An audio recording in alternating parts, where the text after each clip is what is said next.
मैं सिर्फ एक 21 साल का लड़का हूँ जो कि 16-17 की ऐसे ही बिजनेस में इंटरेस्टेड था और पिछले 2 साल से मल्टीपल यूट्यूब चैनल्स रन भी कर रहा हूँ और रिसेंटली मैंने खुद की मीडिया कंपनी भी स्टार्ट करी है। Basically I am a beginner in business world, but still मैंने कुछ ऐसी चीजें सीखी है बिजनेस के बारे में जो कि एक बिगनर को पता नहीं होता है लेकिन उसे पता होनी चाहिए। And that's why today I am going to share some business lessons that I have learned as a 21-year-old entrepreneur, जो कि सबको पता होनी चाहिए जो कि खुद का बिजनेस स्टार्ट करना चाहते हैं। तो लेसन नंबर 1 है मेक मनी वर्क। अगर आप बिजनेस में इंटरेस्टेड पर्सन हो तो आई एम श्योर आपको ये बेसिक चीज पता ही होगी कि बिजनेसमैन और बिजनेस दो अलग अलग एंटिटीज होती है एंड बिजनेस के नीचे जो भी चीजें होती है उनको वर्क करना पड़ता है। डजंट मैटर वो खुद बिजनेसमैन हो, लेबर हो, ऑपरेटिंग मशीन हो या पैसे ही क्यों ना हो, उसे वर्क करना पड़ेगा एंड बिजनेस के लिए पैसे लेके आने पड़ेंगे। लेकिन ये होता कैसे है, आज तक शायद ही किसी ने आपको डिटेल में एक्सप्लेन किया हो। So let me do it. Let's say आप एक बिजनेस रन कर रहे हो जहाँ पे आपका ऑपरेटिंग कॉस्ट मंथली 3 लाख के अराउंड है, यानी कि salary, rent, tool cost etcetera etcetera सब कुछ मिला के हर महीने आप 3 लाख का एक्सपेंडिचर करते हो और आपका जो इनफ्लो है वो 5 लाख के अराउंड है, विच मींस आप हर महीने 2 लाख का प्रॉफिट कमा रहे हो। एंड ये करते करते अब आपके बैंक में 30 लाख रुपए सेव भी हो चुके हैं। नाउ एक बिगिनर क्या करता है कि वो उन पैसों को कभी यूज ही नहीं करता क्योंकि वो बिजनेस के पैसे हैं एंड कभी भी उसकी जरूरत पड़ सकती है। But this is a wrong approach. Successful businesses इन पैसे से पैसा बनाते हैं, वो भी बिना किसी रिस्क के। कैसे, मैं समझाता हूँ। सबसे पहले कंपनी अपना एक ऑपरेटिंग कॉस्ट का बकेट बनाती है जिसमें मंथली एक्सपेंडिचर प्लस कुछ बफर अमाउंट होता है। जैसे कि हमारे केस में हम इसे 5 लाख रख सकते हैं। ये 5 लाख हमेशा बैंक में रहेंगे और कुछ नहीं करेंगे, विच इज फाइन। इसके बाद आपको एक और बकेट बनानी है जो कि अगले मंथ या नियर टर्म कैश होगा, जो कि अगले 30 दिन में आपको यूज करने हैं या फिर बेसिकली आपके अगले महीने का ऑपरेटिंग कॉस्ट होने वाला है। तो इसे भी हम 5 लाख रख सकते हैं। नाउ इसके बाद आपके पास 20 लाख रुपए बचे हैं जो कि टोटली आइडल बैठे हैं आपके बैंक अकाउंट में और कुछ काम नहीं कर रहे हैं। तो अब आपको महीने की पहली तारीख को ही इन पैसों में से एक मंथ का operating cost with buffer amount एक ओवरनाइट म्यूचुअल फंड में इन्वेस्ट करना है। If you don't know, overnight mutual fund एक बहुत ही सेफ और हाईली लिक्विड फंड होता है जो कि सिर्फ 1 दिन के पीरियड में ही मैच्योर हो जाता है एंड करंट मार्केट ट्रेंड के हिसाब से 5% के अराउंड रिटर्न भी देता है, यानी कि आप आज पैसे इन्वेस्ट करके कल को पैसे निकाल सकते हो। Now, इसके बाद आपके पास 15 लाख बचे होंगे जिसे आप एक लिक्विड म्यूचुअल फंड में इन्वेस्ट कर सकते हो जिसकी maturity period around 30 days to 180 days होता है एंड मार्केट रिटर्न अराउंड 6% होता है। नाउ इन दोनों टाइप के फंड्स की बेस्ट बात ये है कि ये सेफ भी है एंड आप जब चाहो यहाँ से विड्रॉ भी कर सकते हो। इनका कोई लॉक इन पीरियड नहीं होता है एफडी की तरह। ओवरनाइट फंड का withdraw with in same day हो जाता है, जबकि लिक्विड म्यूचुअल फंड का विड्रॉ 1 दिन के प्रोसेसिंग पीरियड के बाद होता है। नाउ जब आप महीने की पहली तारीख को ये करोगे तो महीने के एंड तक तो ओवरनाइट फंड आपको 2083 रुपीज अर्न करके दे देगा एंड आपका लिक्विड फंड 8100 रुपीज अर्न करके दे देगा, विच इज टोटल 9583। एंड अगर आप हर मंथ के 2 लाख के प्रॉफिट को भी 75% एंड 25% के हिसाब से इन्वेस्ट करते रहे तो आप हर month 2083 rupees extra profit earn करेंगे and by the year end you will have 1,84,000 extra cash without doing any work. अब ये प्रॉफिट सिर्फ तब निकला जब हमने सिर्फ 30 लाख का एग्जांपल लिया था, लेकिन अगर आपका बिजनेस 30 लाख की जगह 3 करोड़ का है तो आप खुद इमेजिन कर सकते हो कि ये जो इंटरेस्ट है वो कितना ज्यादा बढ़ जाएगा। आप लिटरली में इसे यूज करके अपने एम्प्लॉयज को बोनसेस दे सकते हो, दिवाली पे गिफ्ट दे सकते हो या फिर बहुत सारे इंसेंटिव दे सकते हो जिससे कि आपका बिजनेस और भी ज्यादा ग्रो करेगा एंड आपका बिजनेस कल्चर अच्छा होगा। And this is exactly how small businesses and even corporates make sure कि their money works. Don't sell to middle class. ये एक बहुत ही बेसिक बिजनेस एडवाइस है जो कि मैं 16 की ऐसे सुनता आ रहा हूँ, पढ़ता आ रहा हूँ, लेकिन still I did a mistake. जब मैंने ट्यूब सेंसाई चैनल पे अपना पहला डिजिटल प्रोडक्ट लॉन्च करा विच इज अ कोर्स, वो उतना वर्क नहीं करा जितना मैंने सोचा था। द रीजन इज मैं मिडिल क्लास लोगों को टारगेट कर रहा था, बेसिकली उनको जो ज्यादा गरीब भी नहीं है कि वो एक कोर्स ना बाय कर सके एंड ज्यादा अमीर भी नहीं है जिस वजह से उनको कोर्स की जरूरत ही ना पड़े। बट ये एक बहुत ही बड़ी गलती थी। If you are doing a business, middle class is the worst segment to target. अब ये मैं क्यों बोल रहा हूँ वो समझो। मान के चलो ये एक मार्केट प्लेस है जहाँ पे लोग अलग अलग सेगमेंट्स में बटे हुए हैं। नाउ द थिंग इज जो नीचे वाली ऑडियंस है वो चीजों को यूटिलिटी देख के बाय करती है, यानी कि कोई चीज उनकी कितने काम की है, कितने जल्दी मिल जाएगी एंड कितनी जल्दी उसको वो यूज कर सकते हैं, वो ये देख के चीजों को बाय करते हैं। जो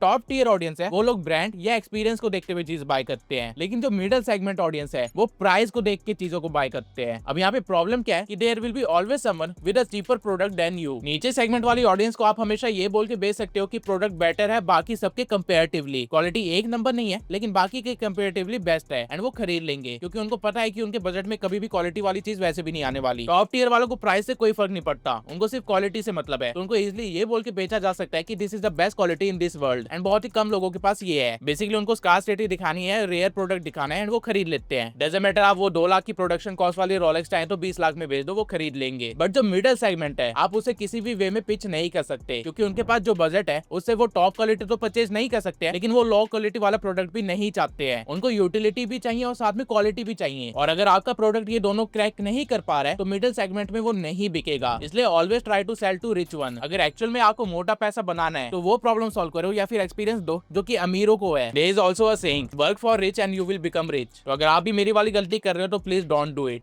मेक सिस्टम्स, ये अगेन एक ऐसी एडवाइस है जिसे मैं बहुत बार बुक्स में पढ़ा था, लेकिन इसका एक्चुअल मीनिंग मुझे तब समझ आया जब मैं रियल लाइफ में फेल हुआ एंड खुद का बिजनेस बिल्ड करा। तुम्हारा बिजनेस बिजनेस नहीं है अगर तुम्हारे पास सिस्टम नहीं है, एंड अगर तुम्हारा सिस्टम तुम्हारे बिना ऑपरेट नहीं कर सकता है तो तुम बिजनेस नहीं रन कर रहे हो बल्कि एक दुकान रन कर रहे हो जहाँ पे तुम्हें डेली जाके बैठना ही पड़ेगा। Your role as a founder is to fire yourself from as many roles as possible. इस लाइन को बहुत ध्यान से सुनना और बहुत ध्यान से समझना भी। अगर तुम बिजनेस स्टार्ट कर रहे हो तो तुम्हें ऐसे लोगों को हायर करना है जो कि तुम्हें तुम्हारी कंपनी से निकाल सके, एंड अगर तुम्हें लगता है कि तुम कुछ बहुत ही यूनिक कर रहे हो या कुछ ऐसा कर रहे हो जो तुम्हारे सिवाय कोई नहीं कर सकता है तो तुम एक वहम में जी रहे हो। मैं 2 साल से डेली उठ के रिसर्च करके स्क्रिप्ट लिखता था अपने एक्सपीरियंस से, एंड मुझे लगता था कि एडिटिंग और थंबनेल का काम तो मैं किसी और को डेलीगेट कर सकता हूँ, लेकिन स्क्रिप्टिंग मेरे सिवाय कोई नहीं कर पाएगा क्योंकि किसी और के पास मेरा वाला दिमाग नहीं है, किसी और के पास मेरे वाला एक्सपीरियंस नहीं है। And I was totally wrong. And ये चीज मुझे तब रियलाइज हुई जब मैं एक दिन एक ढाबे पे बैठा हुआ था। उस ढाबे की हमारी सिटी में नियरली 3 से 4 दुकानें हैं और हर जगह पे आपको सेम टेस्ट आता है। एंड तभी एक चीज मेरे दिमाग में क्लिक हुई, अगर सिर्फ 1 स्पून नमक भी इधर उधर हो जाए तो खाने का टेस्ट बदल सकता है, लेकिन ऐसा नहीं होता है। और अगर खाना बनाने जैसी चीज जो कि प्योर आर्ट फील्ड है वो कॉपी पेस्ट की जा सकती है तो मेरा दिमाग कोई यूनिक चीज नहीं है। There should be some alternative. And then मुझे एसओपी का कॉन्सेप्ट समझ आया, and now finally I am able to run multiple channels without getting directly involved. अगर आप एक बिजनेस बनाने की सोच रहे हो तो शुरू से ही आपका यही गोल होना चाहिए कि आप अपने बिजनेस से खुद को कैसे फायर कर सकते हो, आपकी एसओपीज क्या है, आपका सिस्टम क्या है। क्योंकि अगर आप डेली ऑपरेशंस में फंसे हुए हो तो आप कभी भी कंपनी को ग्रो नहीं कर पाओगे। एंड इंडिया में 90% स्टार्टअप्स ऐसे ही फेल हो रहे हैं क्योंकि उनके फाउंडर्स डेली प्रोडक्शन का वर्क कर रहे हैं, उनको लग रहा है वो कुछ प्रोडक्टिव कर रहे हैं, लेकिन रियलिटी में वहां से कोई भी ग्रोथ नहीं आने वाली है। Value cash flow. I am sure business सुनते ही आपके दिमाग में जो पहला वर्ड आता है वो है प्रॉफिट, कि बस बिजनेस करना है, प्रॉफिट कमाना है, बिजनेस करना है, प्रॉफिट कमाना है। एज एन एम मैच्योर मैं भी एग्जैक्टली ऐसे ही सोचता था, but the reality is cash flow is greater than profit. And आप जब भी बिजनेस की सोचो तो हमेशा पहले कैश फ्लो देखो, प्रॉफिट नहीं। अब इसके पीछे का रीजन क्या है मैं वो आपको बता देता हूँ। मान के चलो आप कोई बिजनेस रन कर रहे हो जहाँ पे आपके डेली के खर्चे भी हो रहे हैं एंड डेली के टास्क से सर दर्द भी हो रहा है, लेकिन आपका बिजनेस आपको प्रॉफिट नहीं दे पा रहा है, कैश फ्लो आपका नेगेटिव में ही चले जा रहा है, एंड ऐसा 5-6 महीने तक चलता जा रहा है। लेकिन सडनली 7th मंथ में आपको 7 फिगर्स का प्रॉफिट हो जाता है, लेकिन अगेन उसके बाद आपका कैश फ्लो नेगेटिव में चलना स्टार्ट हो जाता है। साल के एंड तक किसी भी तरह आप 6 फिगर का प्रॉफिट निकाल लेते हो। नाउ टेल मी, क्या आप में से कोई भी इस तरह का बिजनेस रन करना चाहेगा या फ्यूचर में कोई भी इन्वेस्टर इस तरह के बिजनेस में इन्वेस्ट करना चाहेगा? The answer is very simple, no. क्योंकि उन 6 महीनों में आपको इतनी टेंशन होगी कि आप लिटरली में खुद को लूजर की तरह देखने लगोगे। एंड ये मजाक नहीं है, रियलिटी है जो कि मेरे साथ हो चुकी है। हर महीने 1 लाख कमाना ज्यादा बढ़िया है कंपेयर टू किसी भी एक महीने में 12 लाख कमा के बाकी के महीने में नुकसान झेलना। कैश फ्लो आपके मेंटल स्टेट को तो हेल्दी रखता ही है, साथ ही आपके बिजनेस को सर्वाइव करते रहने के लिए एक रीजन भी देता है जो कि प्रॉफिट नहीं देता है। Work on making cash flow better in your business, not profit. Profit आप किसी भी तरह निकाल लोगे, लेकिन अगर आपका कैश फ्लो मॉडल सही नहीं है दैट मींस आप एक बर्निंग मॉडल के अंदर हो, एंड बहुत जल्दी वो बिजनेस डूबने वाला है। वहीं जिन भी बिजनेसेस ने अपने कैश फ्लो को सुधारा है वो बिजनेसेस ऑटोमेटिकली स्केल कर गए हैं।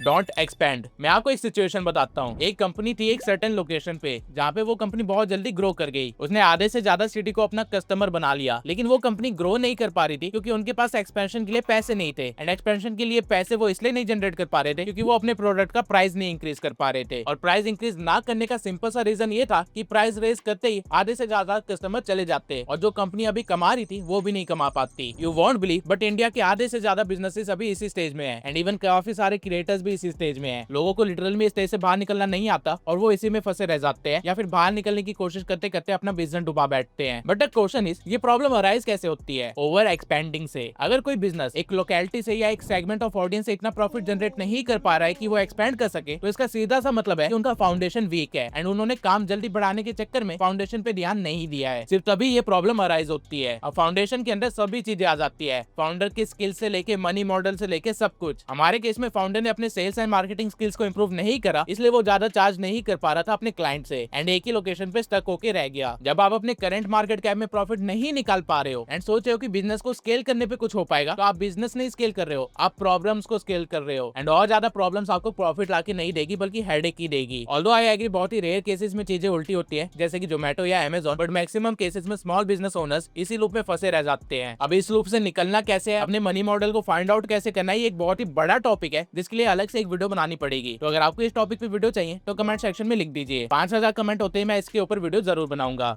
Business and personal life. Okay, so ये एक ऐसी एडवाइस है जो कि रिसेंटली एक फाउंडर ने मेरे साथ शेयर करी थी एंड मैंने भी अपनी लाइफ में एक्सपीरियंस किया है। You don't have business problems, you have personal problems manifesting in your business. जब आप बिजनेस में नए होते हो तो आप रीजंस ढूंढते हो कि आप नेक्स्ट लेवल पे क्यों नहीं जा पा रहे या फिर ग्रो क्यों नहीं कर पा रहे। नॉर्मली हम अपने बिजनेस को पूरा खोल डालते हैं, सोचते हैं कि शायद हमारी नीश छोटी है या फिर हम टियर 3 की ऑडियंस को टारगेट कर रहे हैं या फिर मनी मॉडल नहीं है हमारे पास। लेकिन एक्चुअल में प्रॉब्लम वहां नहीं होती है, प्रॉब्लम हमारे पर्सनल लाइफ में होती है, हमारे पर्सनल बिलीव्स में होती है, वर्ल्ड व्यू में होती है, पर्सनल आइडियोलॉजी में होती है, जो कि बिजनेस में मैनिफेस्ट होती है। फॉर एग्जांपल स्क्रिप्टिंग मेरे सिवाय कोई नहीं कर सकता, ये मेरा पर्सनल बिलीफ था जिसकी वजह से मैं स्केल नहीं कर पा रहा था एंड ये चीज मुझे मेरे बिजनेस में प्रॉब्लम दे रही थी। बिजनेस कंसल्टेंसी की दुनिया में एक फेमस कहावत है, 90% of business problems are personal problems in disguise. अगर तुम्हें लगता है कि तुम्हारी ऑडियंस तुम्हारा प्रोडक्ट नहीं ले रही है या फिर तुम्हारी सर्विसेज नहीं ले रही है, सिर्फ फ्री वेबिनार्स अटेंड करके चले जा रही है, कोई भी प्रीमियम सब्सक्रिप्शन नहीं ले रहा है, तो ये नोटिस करो कि जब तुम किसी और की सर्विस कंज्यूम करते हो तो तुम कैसे बिहेव करते हो। तुम प्रीमियम सर्विसेज लेते हो या प्रीमियम प्रोडक्ट्स लेते हो या फिर बस फ्री प्रोडक्ट्स लेके चले जाते हो। आपकी ऑडियंस, आपका बिजनेस एंड आपकी दुनिया ठीक वैसी है जैसे आप हो। आप इनडायरेक्टली अपनी दुनिया को खुद मैनिफेस्ट करते हो। So next time you see a problem in your business life, just fix your personal life.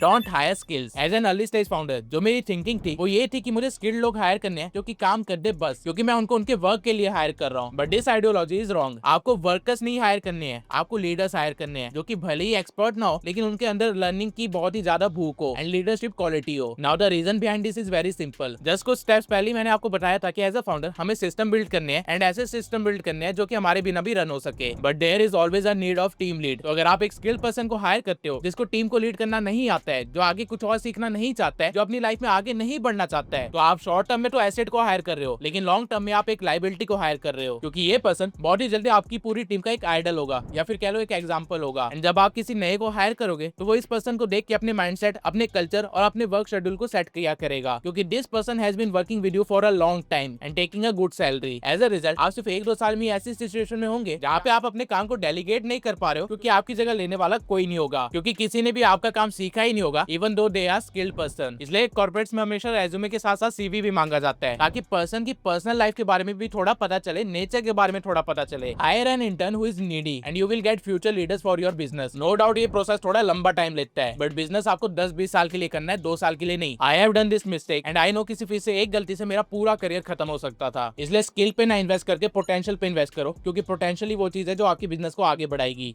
Distribution. Okay, so this point is very interesting. As a content creator हम लोग वीडियोस बनाते हैं, व्यूज गेन करते हैं and then उससे जो पैसे बनते हैं उसे अपना रेवेन्यू मानते हैं। नाउ अगर मुझे अपनी अर्निंग को अगर इंक्रीज करना हो तो क्या मुझे मिस्टर बीस्ट जैसी हाई इन्वेस्टमेंट कंटेंट बनाने की जरूरत है? The answer is very simple, no. Content is just the product and real game is of distribution. Rajmani millions invest नहीं करता है मिस्टर बीस्ट की तरह अपनी वीडियोस पे, लेकिन वो still one of the most watch creator है यूट्यूब पे 2025 में with over 5.1 billion minutes of watch time. But क्यों? Because he has the distribution that other podcasters don't. Rajmani के पास 100 से भी ज्यादा सोशल मीडिया आईपीज है एंड वो 200 से भी ज्यादा रील सिर्फ एक ही पॉडकास्ट से निकालता है। अगर बिजनेस टर्म्स में बोलूं तो he has variety of products and multiple distribution channels. That's why वो पॉडकास्टिंग इंडस्ट्री को अभी रूल कर रहा है। पॉडकास्ट बहुत लोग करते हैं, इवन काफी सारे होंगे जो राजमानी से भी अच्छा करते हैं, but they are focusing on product, जबकि राजमानी ने डिस्ट्रीब्यूशन पे ज्यादा फोकस करा है। एंड उसको ये चीज पता है क्योंकि राजमानी ने पहले भी एक बिजनेस बिल्ड करा है एंड उसे बहुत अच्छे से डिस्ट्रीब्यूशन की वैल्यू पता है। प्रोडक्ट की एक्सीलेंस मैटर नहीं करती है, आपको सबसे पहले अपने बिजनेस के अंडर डिस्ट्रीब्यूशन को क्रैक करना होगा। जितनी जल्दी आपका प्रोडक्ट आपके आइडियल कस्टमर तक पहुंचेगा उतना ही ज्यादा आप अर्न कर पाओगे एंड उतनी ही ज्यादा आपकी मोनोपोली भी होगी आपकी मार्केट में। चाइना में पूरे के पूरे टाउन होते हैं जो कि एक ही बिजनेस सेगमेंट में काम कर रहे होते हैं, लेकिन सब प्रोडक्ट्स के अलग अलग पार्ट्स बना रहे होते हैं। एज अ रिजल्ट उनका लॉजिस्टिक टाइम कम लगता है, मैन्युफैक्चरिंग फास्ट होती है और डिस्ट्रीब्यूशन उससे भी ज्यादा तेज होता है। एंड दैट्स व्हाई चाइना की माइक्रो इकोनॉमी को बीट करना किसी भी देश की बस की बात नहीं है। बिजनेस वर्ल्ड में एक बहुत ही फेमस कोट है, if product is the king distribution is the kingdom. तो अगर आप बिजनेस में ग्रो नहीं कर पा रहे हो तो अपने डिस्ट्रीब्यूशन बैरियर को फाइंड आउट करो पहले। ओके, सो ये थे वो मोस्ट इंपोर्टेंट बिजनेस लेसन जो कि मैंने सीखे अपनी बिजनेस जर्नी में अभी तक। And if you want to know ये सब शुरू कहां से हुआ तो make sure to watch this video. इस वीडियो में मैंने अपनी बैक स्टोरी, अपनी थिंकिंग सब शेयर करा है। तो मिलते हैं अगली वीडियो में।